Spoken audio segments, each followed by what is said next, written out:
1970幾年嗰陣時咯，就初人香港人對越南菜係好陌生嘅。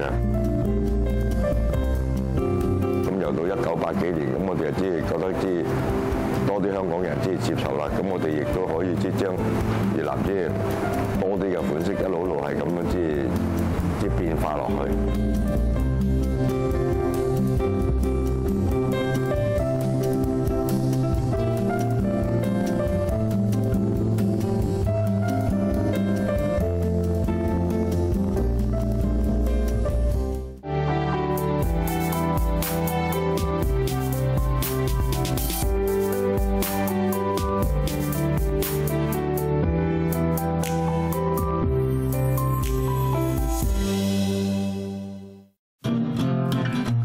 喺上世紀80年代，香港經濟急速起飛。儘管97前途未明，但係社會繼續馬照跑，舞照跳，各行各業百花齊放。越南菜順應呢一個黃金年代，越做越旺，越搬就越大，面對嘅挑戰亦都越嚟越多。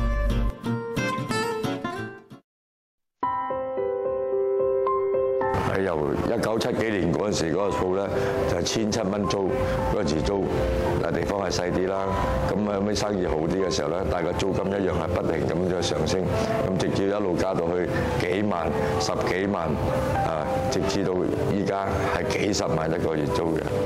依家困難就係個租金貴啦、食材貴啦、人工貴啦，同埋而家陣好多香港人已經係接受咗有一種越南菜嘅喺度，咁啊變咗就競爭又自然係大咗啦，係咪？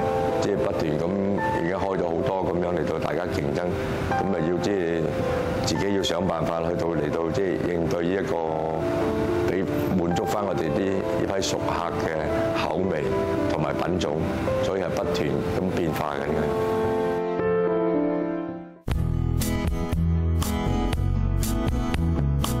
第一間鋪咧係有牛肉粉啊、牛肉檬啊、春卷之類，大約10零種度啦。到今時今日啦，差唔多200幾種嘢啦。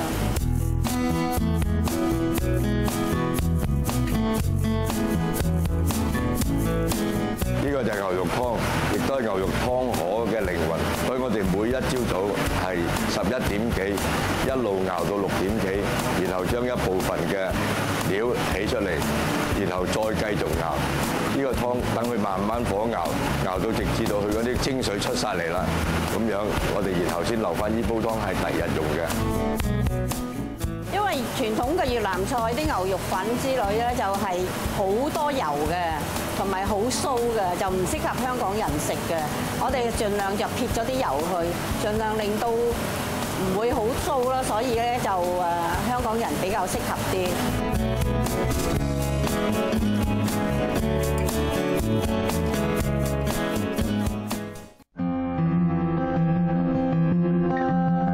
我媽咪咧成日諗啲新款嘅菜式嘅，係啦，咁佢中意煮嘢食，咁喺越南嚟咗香港之後，咁就開餐廳啦，咁一路都直至到去而家都仲有學緊去煮啲乜嘢嘢食啊，可以改良一下，試下人哋啲嘢啦，甚至乎有去上堂啦，亦都有去教班嘅。